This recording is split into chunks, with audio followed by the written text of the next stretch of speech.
Hello everyone, কেমন আছো তোমরা সবাই? আশা করি সবাই ভালো আছো, সুস্থ আছো এবং সেফ আছো। আমিও খুব ভালো আছি। তোমাদের সকলকে স্বাগত জানাই আমার আজকের এই ছোট্ট মিনি ব্লগ। আজকের ভিডিওটি স্টার্ট করলাম এনজিপি স্টেশন থেকে। দেখো, সূর্য প্রায় ডুবো ডুবো অবস্থায় চলে এসেছে আর আমাদের ট্রেনও কিন্তু চলে এসেছে। এইবার আমরা সবাই মিলে ট্রেন। তোমরা সবাই ভাবছো আমরা কোথায় যাচ্ছি? কি ঠিক বললাম তাই তো? আমরা যাচ্ছি দেওঘর। আর এইবারের জার্নিতে কিন্তু আমাদের সাথে কোনো পুরুষ নেই, আমরা সবাই মহিলারা মিলেই কিন্তু যাচ্ছিলাম। এই যে দেখো, দেখতে দেখতেই কিন্তু সন্ধে হয়ে এলো আর আমাকে জেঠি একটা বিস্কিট দিল। সেটা খাওয়ার পরই জমে গেল আমাদের গানের আসর। গানের আড্ডায় প্রথমে কিন্তু ঠাকুরের গান দিয়ে শুরু হলো। জেঠি গান করছিলেন, চলো তোমরাও শুনে নাও এখন একটু জেঠির গান।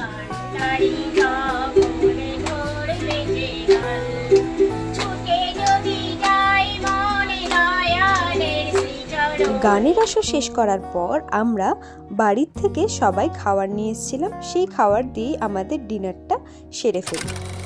ডিনার সারার পর এই যে এতগুলো ওষুধ, ভালো লাগে না সত্যি এত ওষুধ খেতে, কিন্তু কি করব, খেতে তো হবেই। খেয়ে নেওয়ার পর তারপরে শুয়ে পড়ি। তোমরা কিন্তু আমার এই টিক্কিটাকে অ্যাভয়েড করো। অ্যাকচুয়ালি টাইম পাস করছিলাম আর কিছুই না, কারণ সবাই ঘুমিয়ে পড়েছিল আর আমি ভূতের মতো জাগছিলাম, কারণ রাত্রেবেলা আমার কখনোই ঘুম হয় না ট্রেনে যাই। লাইটটা দেখে ভুটিয়া ভুটিয়া ফিল হচ্ছে। একটা স্টেশন ট্রেনটা দাঁড়িয়েছে আর বাইরের লাইটটা কেন জ্বলছে দেখো।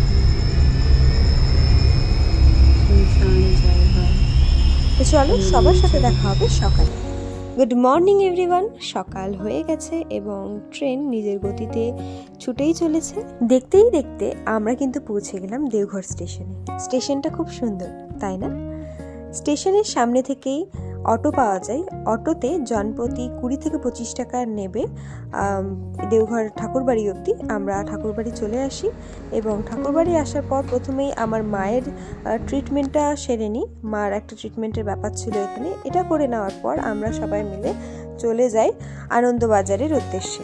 আনন্দবাজার করে নিয়ে আমরা রুমে যাই এবং রুমে গিয়ে রেস্ট নেওয়ার পর বিকালবেলা আমরা চলে যাই ঠাকুর বাড়ি সন্ধ্যা প্রার্থনা।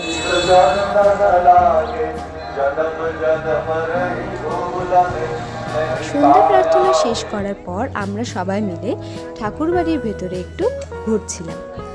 ঠাকুর যখন পাবনা জেলার হিমায়তপুর গ্রাম থেকে দেওঘরে চলে আসেন, তখন ঠাকুর এবং বড় মা ওনারা কিন্তু এই রুমটাতে থাকতেন।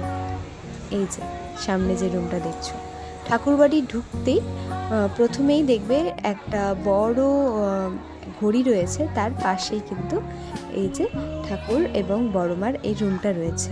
ঠাকুরবাড়ির ভিতরে সব জায়গায় ভিডিও করা অ্যালাউ নেই, তাই আমি আজকে অল্প একটু ভিডিও ক্লিপ ভিতরে নিয়েছি। বাকি জায়গাগুলো, যে জায়গাগুলো ভিডিও করা অ্যালাউ, সেগুলো আমি কালকে তোমাদের সাথে শেয়ার করব। তারপর আমরা সবাই মিলে চলে আসি একটা চায়ের দোকানে এবং সবাই মিলে চা খেয়ে নেওয়ার পর একটা ফুচকার দোকানে চলে আসি। ফুচকার দোকান থেকে এখানে আমরা চাট খেয়ে নিই। আর হ্যাঁ, বলে রাখি ঠাকুরবাড়ির এখানে কিন্তু সমস্ত দোকান নিরামিষ।